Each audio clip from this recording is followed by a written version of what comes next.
All right, what's up everybody? Jonathan here, modern Pilates instructor. I'm going to be going over what we do in class. The exercise is called an X-Lunge. We're at the back of the machine and we start inside of the well, which is kind of like a wishing well.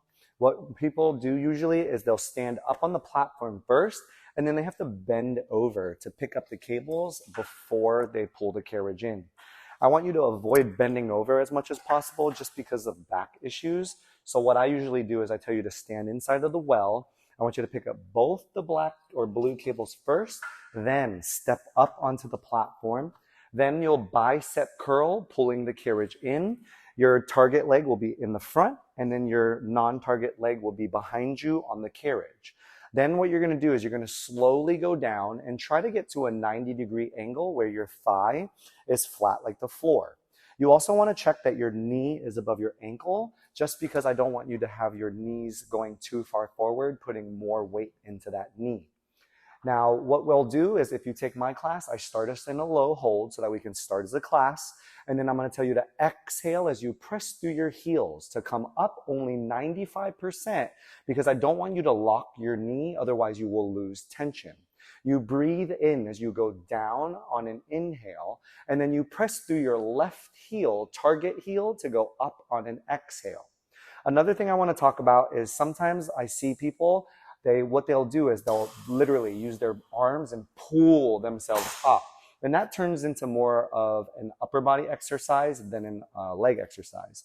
So what I want you to do is just maybe hold at a 90-degree angle if you're newer or if you're still practicing the exercise, and focus more weight into your left heel as you exhale coming up without pulling the cable so much. If you need to, that's perfectly fine. We all start somewhere in Pilates, but I want you to ever so often challenge yourself and use the leg and the heel to work the hamstrings and the glutes. Now, another thing that I also see people do is when they come up, they're pressing through their heels, but they're also pressing through their toes. The back leg is more of a stability kind of thing where you just kind of hold your body up. But I want you to put more weight into the left heel, pressing through the heel to come up. Now, as you progressively get stronger, you're no longer going to need to use the handle, and I challenge you to switch 1 or 2 fingers to hold the blue cable. That's going to be a little bit more challenging, but it's going to get you a little bit stronger.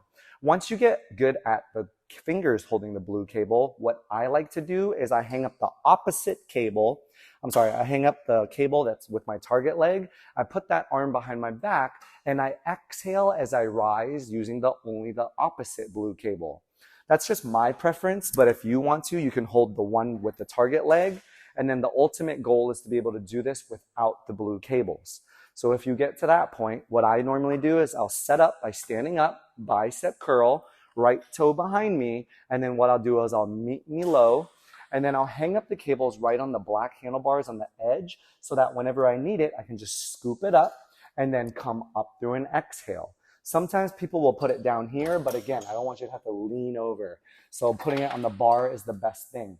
The last tip I have to give you is, depending on what you do after this X-Lunge, do not let the blue cable stay on the bar, because what it's going to do is it's going to keep the carriage from moving, and then you're going to have to get off and go back in. So that's my tip for X-Lunge. Keep up the good work. See you next time.